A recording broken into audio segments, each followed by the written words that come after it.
Hi friend, கத்தாரில் மீன் பிடிக்க போகிறேன். பாருங்கள் இந்த வீடியோவை.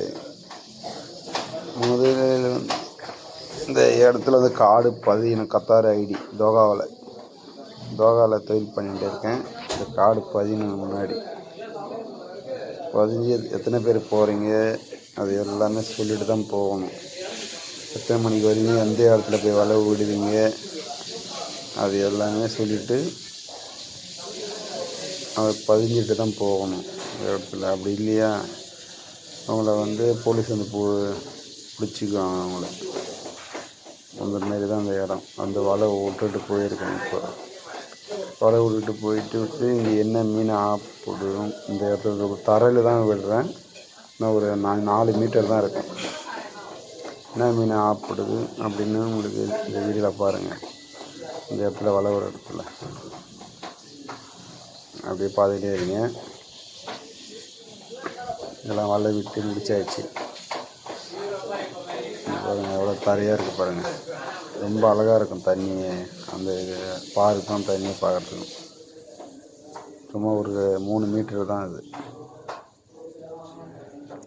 3 மீட்டர் தான் பாருங்கள். அதை விட்டு முடிச்சாச்சு. விட்டு முடித்து இப்போ வந்து போட்டை வந்து போயிட்டு இருக்குது. போயிட்டு முடித்து அவ்வளோதான். முடிச்சுட்டு எல்லாம் உட்காந்துட்டு இருக்கேன். உட்காந்துட்டு எங்கள் பாப்பா தூங்கிட்டு இருக்காரு.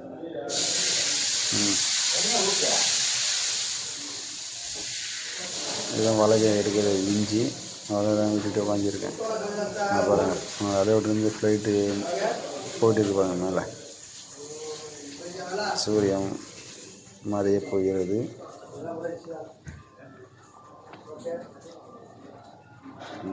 இதெல்லாம் சும்மா உட்காந்துருக்கேன். இங்கே வந்து தூண்டி போட முடியாது. தூண்டி மீன் கிடைக்காது இந்த இடத்துல. சும்மா தரை இல்லை, தரையாக இருக்குது. அதனால் தூண்டி கிடைக்காது. இங்கே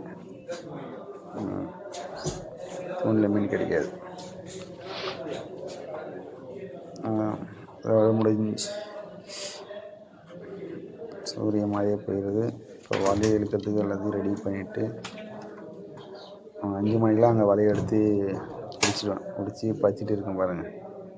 என்ன மீன் கிடைக்கணும் அந்த இடத்துல. இது பேர் தான் சாபின்னு சொல்லுவாங்க இங்கே கத்தாரில். நம்ம இடத்துல வந்து இந்தியாவில் வந்து ஓரா மீன். இதுதான் இங்கே ரேட்டு. இப்போ மேக்ஸிமம் 20 ரூபாயில் தான் போகுது கிலோ. ரேட்டு இல்லை. மீன் அதிகமாக கிடைக்கும். மீன் அதிகமாக கிடைக்கும். அது 20 ரூபாய் அப்படி தான் போயிருக்கு. 20 ரூபாய்லாம் நம்ம காசுக்கு ஒரு 500 ரூபா அப்படின்னு வச்சுக்க வேண்டியதான். இந்த மீனுக்காக தான் அங்கே வந்து அந்த தரையிலேருந்து வலை விட்டு இருக்கேன்.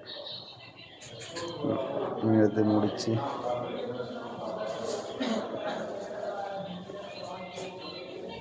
பாருங்கள் எவ்வளோ மீன் வருதுன்னு.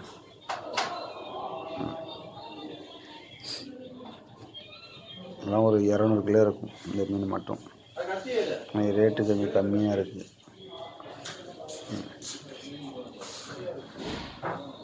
இப்போ தான் இன்றைக்கி கிறிஸ்மஸ் அன்றைக்கி, கிறிஸ்மஸுக்கு முன்னாடி நாள்.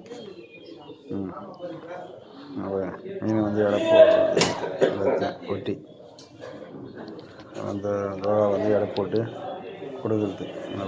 10 கிலோவாக கீஸில் போட்டு கொடுக்கணும்.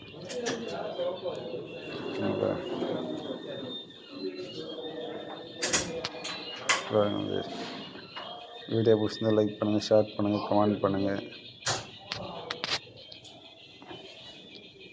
ஓகேவா? இதுதான் ஃபஸ்ட்டு வீடியோ போட போகிறேன். பாருங்கள் எப்படி இருக்குன்னு. ஓகேவா? பாய்.